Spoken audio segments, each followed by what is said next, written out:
want to open it up to the floor, and Sarah, come straight to you. You've just been to the border. Yeah, I was just in Douglas. She knows she needs Arizona, yet she goes down there and makes a showing like this. I'm not sure it's enough to convince people. Oh, no, it isn't. It wasn't enough to convince the people in Douglas. I was at Cochise County Fair. Everybody there was more than willing to run up and tell me how they felt about the vice president being there. They feel that she would purposefully opened up the border along with President Biden, that it wasn't just about erasing borders. And I think, Griff, you know this as well from being down there. It was creating a tsunami effect across the globe where people were just pouring into our country. They say 8 million. I say the number is somewhere over 10 million plus. And not only the criminals that we have documented on this new ICE report, but what about all the undocumented, the people that came in here, the known gotaways, that we have no idea if they've ever been convicted of a crime in their home country, in their homeland? We're never going to know. They're lost among our city, lost among the fabric of America,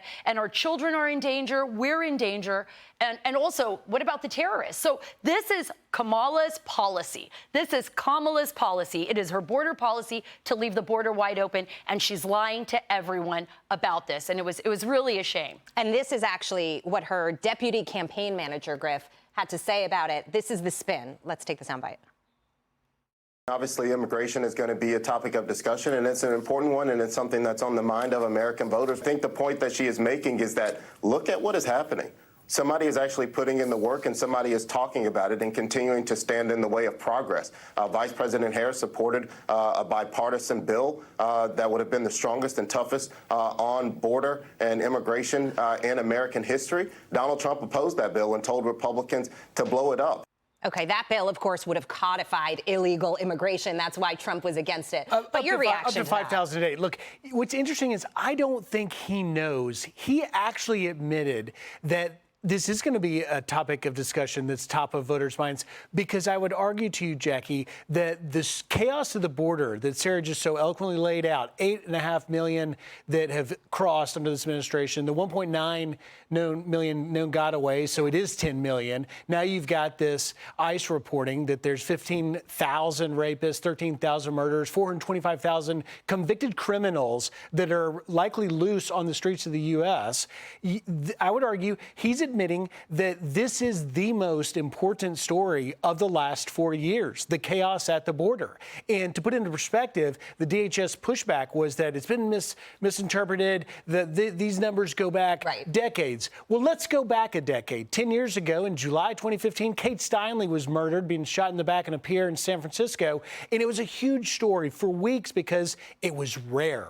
Now there's a Kate Steinle every single week. We're seeing these stories playing out, and that is the consequences of the border that has been an absolute on fire from when it first started in Texas. Texas started hardening it. Then it went to Arizona. It's still in Arizona. And now in Jacumba, California, particularly in the San Diego sector, where Bill Maloogia and I have spent so much time. Sarah, you've been out there as well. And that's where we're seeing particularly people that are on the terror watch list crossing. And the majority of the people that are on the terror watch list come through that sector now. So there's the national security threat, Jackie. There's a public safety threat. And now you've got numbers coming out with the administration pushing back. Why?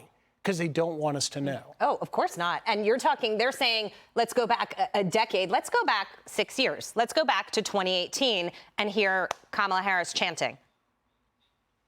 Up with education, down, down with deportation. Up with education, down, down with deportation. Up with education, down, down with deportation. Up with education, down, down with deportation.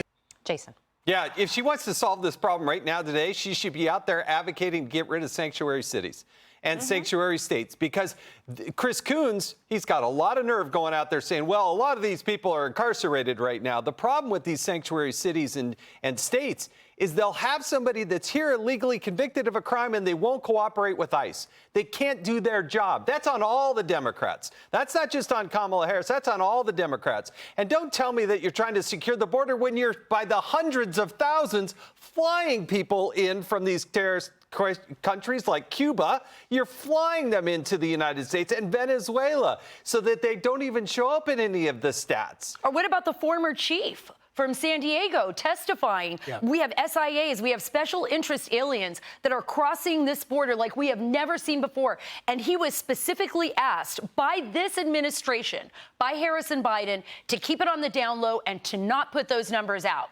And that increase was significant. And let's also, whenever they say, oh, well, Donald Trump was opposed to this border bill, the Democrats had the House, the Senate, and the presidency for the first 2 years of this administration. They didn't need a single Democrat. They didn't think that was an issue. For 3 years, they lied to the American people day after day after day, said the border was secure. Obviously, they were lying to us. And now, days before the election, voila, oh, it was Donald Trump's fault. Are you kidding me? They're trying to spin the story a little bit so that they can claw back a couple of points. You know this better than anybody. In an election, they want to just not lose on the immigration issue by 18 points. You'd rather just lose it by like 11 Because points. it looks better? Claw a few points back. But I would say, if I could ask Vice President Harris a question, I would say, will you release all of the data that you have to show how many rapists, murderers, other criminals that are convicted that have been released under your watch and in previous administrations, the Trump one, the Obama one, go back to Bush, as much data as you got, because at the end of the day, the American people deserve simply the truth, and they can make up their own mind rather than having them try and spin it, or in worst case, as Aaron Heike, the chief in San Diego sector, said, it was essentially a cover-up. She could, you know what I would ask her, Griff? I would ask her, Vice President, you have the authority now to shut down that border. Why don't you just do it? You don't need to go to anyone else. You don't need to go to the Senate. You don't need to go to Congress. Just shut it down. But it's her policy, and that's why she doesn't want to shut it down. Well, and a little bit later, we'll be talking about what happens when illegals go and they're not asked for identification and potentially want to try to vote. This is a huge issue, election integrity, as we're heading into November. Thoughts? No, Absolutely. there are some places where you're not required to show an identification. New York is one of them. It is so fundamentally wrong. Doesn't mean don't show up and vote, America. Go vote. You got to make sure and vote. But it is fundamentally bad to its core. Every single Democrat voted against the idea of the SAVE Act to actually require that somebody be a citizen of the United States to vote in the election. Every one of the Democrats, with I think 4 or 5 members in the House, they all voted against it. All right, we're going to leave it there. Hey, Sean Hannity here. Hey, click here to subscribe to Fox News YouTube page and catch our hottest interviews and most compelling analysis. You will not get it anywhere else.